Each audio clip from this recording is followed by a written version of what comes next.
Hello there, my stamping friends. Susan here with Pumpkin Hill Stampers. I have a Stampin' Show and Tell for you, and I'm using a new celebration set called Detailed Dogwood. Now, I say a celebration set. During the month of January and February, Stampin' Up! Does an annual promotion called Sale-a-bration. And during that time frame, if you purchase $50 or $100 or increments of $50, you get to pick a free product from the special promotion catalog. So this Detailed Dogwood is one of those sets. I believe it's a $100 purchase set, but you can see all these lovely details in the images, which is why it's called Detailed Dogwood. So I'm going to create a card for you today. I'm using a sketch that was originally shared with Border Buddies on their website, and I'm going to replicate the sketch for you in my project today.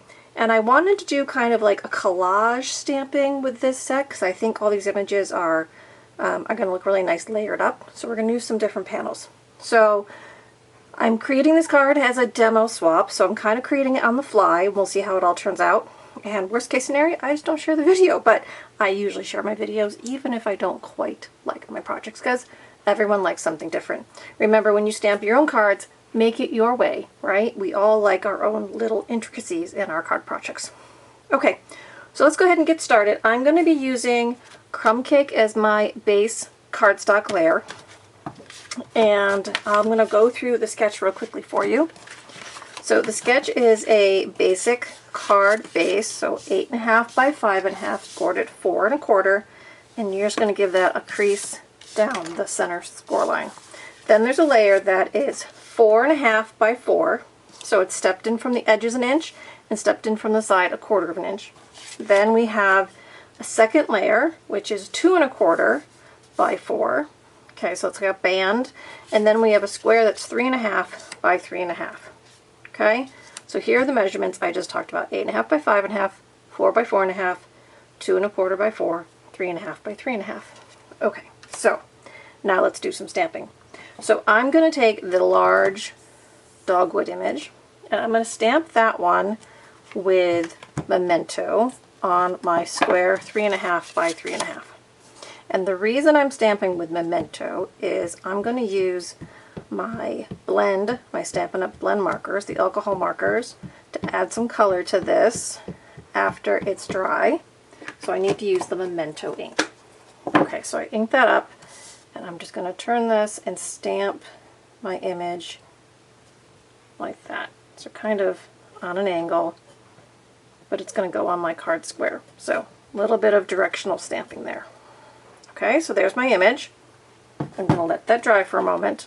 Then I'm going to take this piece here, and I'm going to use this leaf image, and I'm going to stamp in Versamark for this one. So Versamark is kind of like a watermark on your colored cardstock. So you'll see when I stamp down with my clear ink, it just gives me a faint impression of the shape. Now this one's going to get layered behind that first one I stamped, so I don't really need to stamp the entire panel. You certainly may if you want to, but you don't have to. I'm going to do it just so you can see how this watermark can really create a pretty pattern on a piece of cardstock all by itself. So that's just a stamp, colored cardstock, and the Versamark. You also use Versamark when you do heat embossing, but we're going to heat emboss today. Okay, so there's panel number 2. Now panel number 3, I talked about doing a collage, right? So I have these 4 stamps, all from the set, and I'm going to create a border and then stamp it around the edges. So here's what I'm going to do. I want active edges. Active edges means that the image goes off the edge. So if you think about designer series paper, right, when you cut it, you don't always get a perfect image because you're cutting through it. So when you stamp, you can also get an active edge if you want, just by laying your stamps out along the edges, but kind of laying off the border of your pattern. Alright, so I've got my stamps down. I'm just going to put my block over the top. I think I can get it as a best fit. Let's see. There we go. Alright, so this time I'm going to stamp color on color. So this is crumb cake ink onto crumb cake cardstock.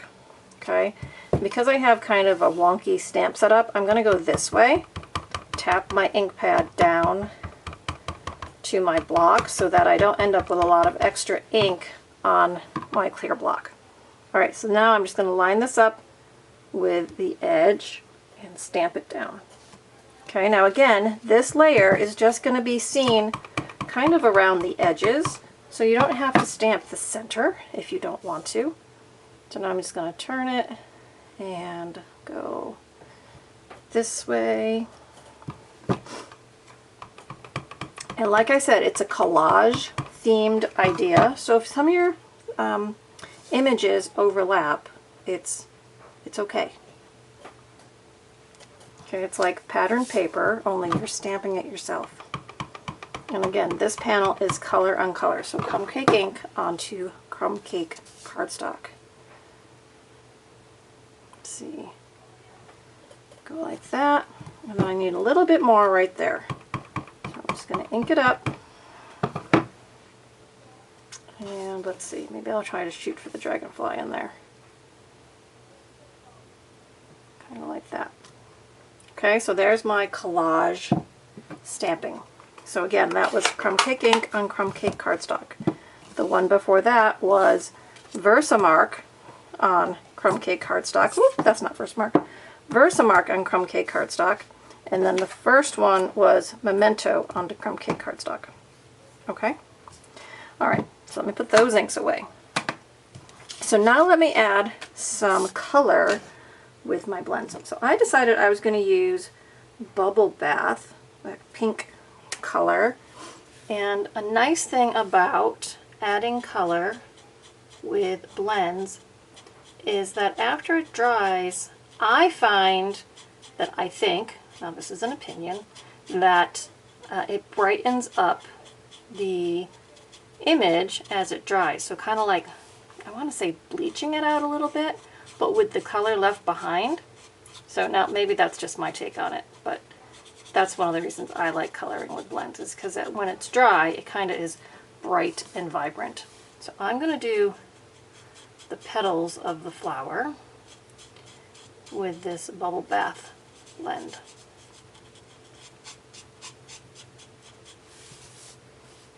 So let's just get some color on here. So like I said, I am doing this as a demo swap because, as you know, I am a Stampin' Up! Demonstrator.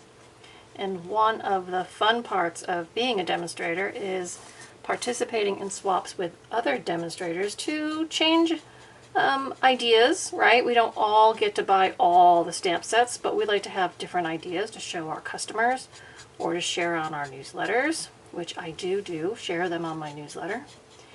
And it allows us to see how different products are used without having to own them all, because, you know, it's an expensive hobby. So if you are interested in doing something like that, you could sign up during Sale-a-bration to join us as a Stampin' Up! Demonstrator. There's a great promotion with some extra perks added in. If you had questions about that, you could email me directly at susan@pumpkinhillstampers.com, or you could check out stampinup.com's website and see what's going on. And if you're interested in signing up, I'd love for you to join my team as a demonstrator. And I would help support you in your journey of becoming an independent demonstrator, whether it's for the discount when you purchase your own products, or whether you want to do videos or classes like many of us do. It's a great way to spend some time doing something you enjoy with other people who like doing what you enjoy as well. Alright, so there is my blend color on top. Alright, so there's that. So now all that's going to get layered onto the card base, which is standard. Now, I wanted to add just a little more detail, so I have taken my Basics 3D embossing folder, and I had another card, and I used this kind of crisscross pattern, and I dry embossed a panel behind. So I've got 3 stamped panels, and then I have my dry embossed panel. So let's put this together. Okay, so I think I want to pop up this first layer with dimensionals.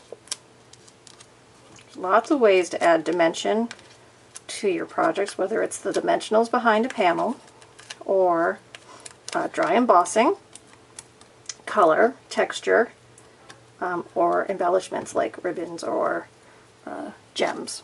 So there's lots of ways to add texture and depth. Alright, so there's the first panel.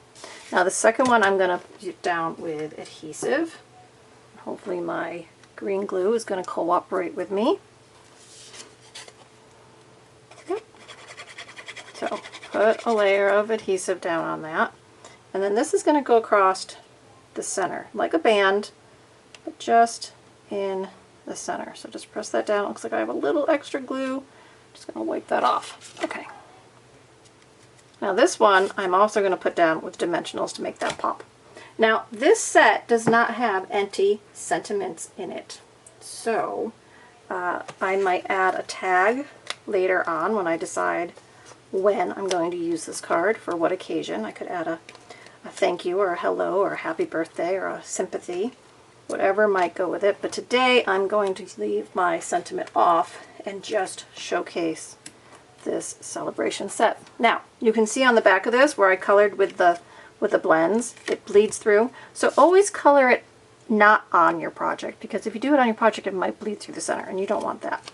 So color on your blends on some scrap and then put it on your project. So this is going to get layered over the top of that. Everything's kind of centered on itself and built up, right? And there you go. There is my fun little project that features detailed dogwood.